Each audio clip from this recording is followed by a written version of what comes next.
তেঁতুল একটা উপকারী ফল, এটার অনেক পুষ্টিগুণ রয়েছে। ছেলেদের নিষেধ আর মেয়েদের খেতে হবে বিষয়টা এমন নয়, বরং এতে রয়েছে অনেক পুষ্টি উপাদান, যেমন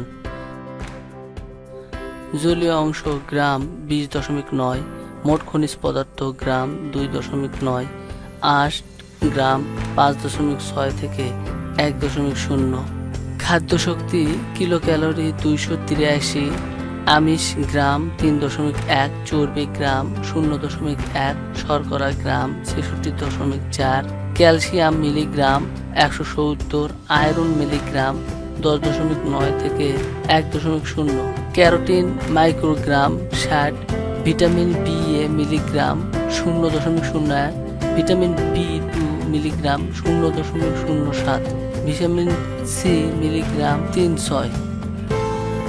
এটা খেলে রক্ত পানি হয়ে যায় এ ধারণা অনেকে করে, তবে সেটা ভুল। এটা ছেলেদের উপকার করে, মেয়েদেরও করে। তবে কোন এক অজানা কারণে এটা কোনো প্রাণী যেমন ষাঁড়ের যৌন ক্ষমতা কমাতে এটা ব্যবহৃত হয়। তবে গবেষণায় দেখা যায় তেঁতুল পুরুষ মানুষের যৌন ক্ষমতা আরও বৃদ্ধি করে, আর মেয়েদের জন্য এটা অনেক কাজের কারণ। এতে রয়েছে প্রচুর ভিটামিন সি, যা তাদের দেহে ক্ষত পূরণে সাহায্য করে।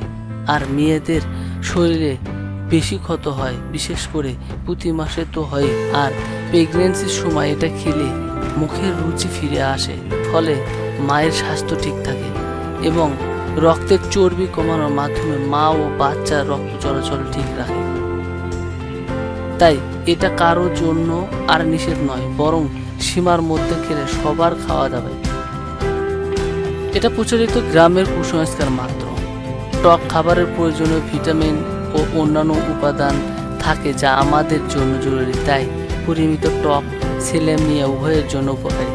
ডাক্তারের মতে সবার জন্যই প্রয়োজনীয় টক খাওয়া উচিত, তবে বেশি পরিমাণে খেলে সেটা ল্যাক্সেটিভ হিসেবে কাজ করতে পারে, যা সুস্থ ছেলে বা মেয়ের জন্য সমস্যার কারণ হতে পারে।